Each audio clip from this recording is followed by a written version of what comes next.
Hello students. First of all, thank you from the core of my heart for all your appreciations which you have shown to me for the previous video which I had made.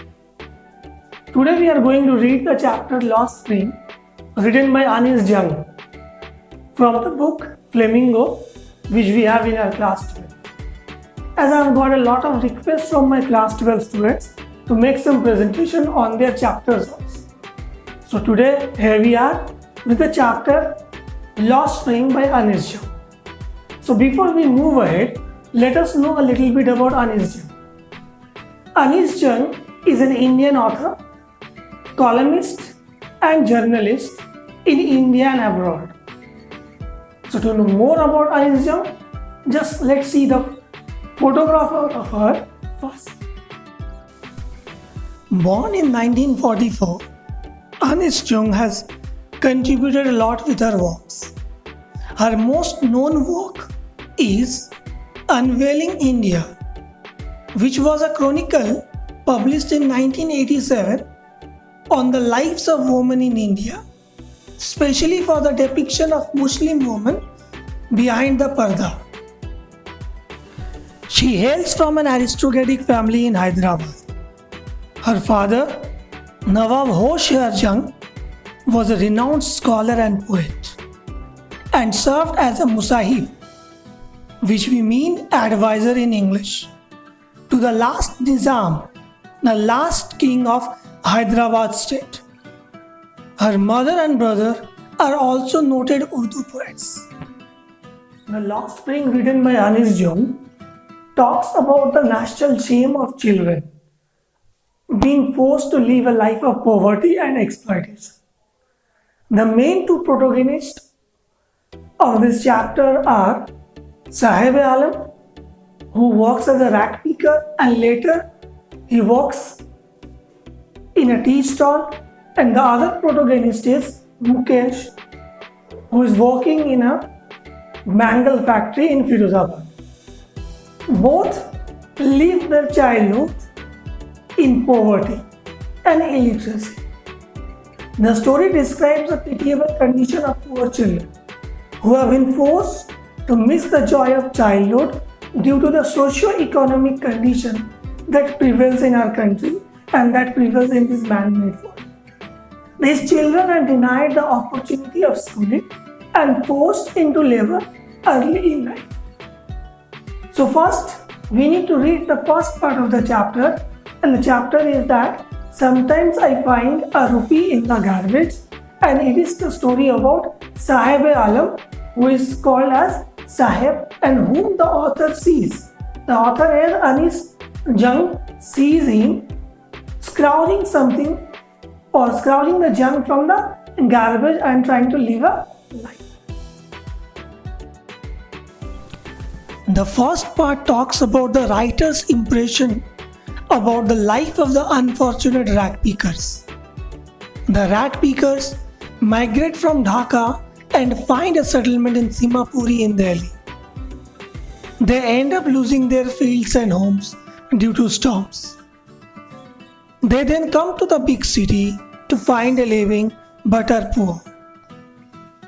The author then watches Sahib-e-Alam, who even doesn't know the meaning of his name, the rat picker, every morning, who is always scrounging for gold in her neighborhood.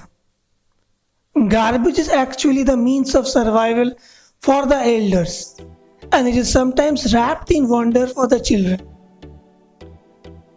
These children find a coin or two from it sometimes and give them immense pleasure.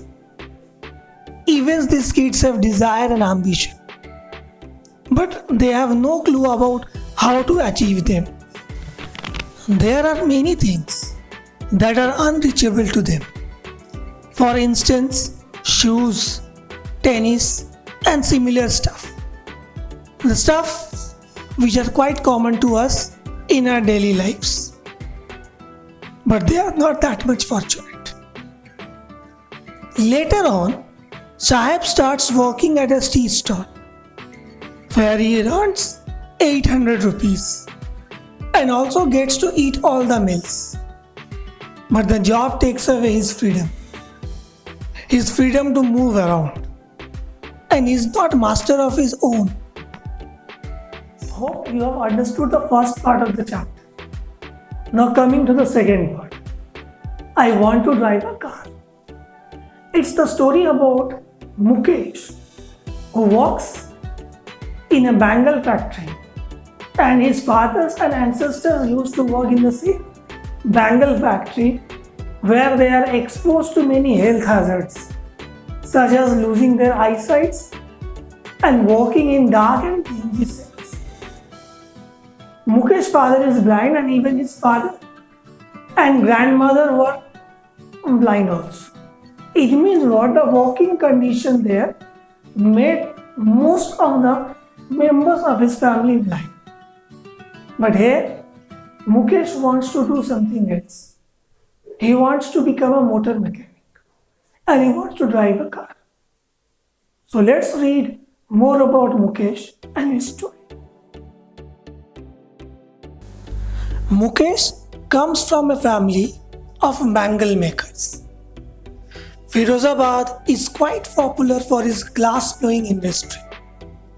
A staggering 20,000 children are a part of this business, and any law that forbids child labor is brutally ignored here. Also, the working environment and the living conditions are pathetic. Children live in a dingy cell and walk around hot furnaces that make them blind when they enter adulthood. Since they are weighed down by debt, they cannot think or find any way to escape this trap. The politicians, policemen, middlemen, and bureaucrats obstruct their way of progress. Most women in such families think that this is their fate and just follow the tradition. But Mukesh is different from the rest. He dreams big, not that much big of becoming a millionaire, but he dreams of becoming a motor mechanic. The garage is quite far from his house, but he shall walk. He shall walk to realize his dream. His dream to drive a car someday.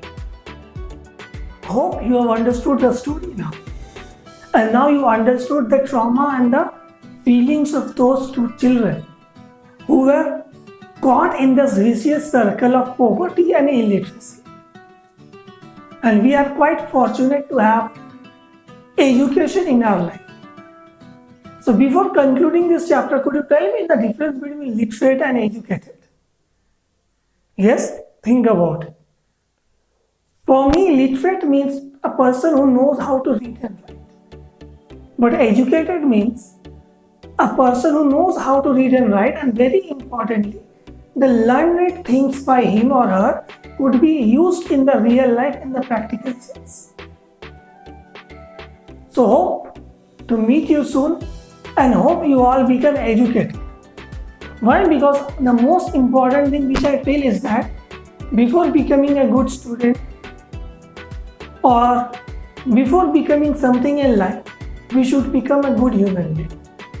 And in a way, if you get a chance, you should help them who are working in this inhuman conditions around us. And if we can do something for these children who didn't have this luxury of education in their life, those whose life is full of poverty and the struggles which they face in their day-to-day life. So meet you again in the next session. Bye for now.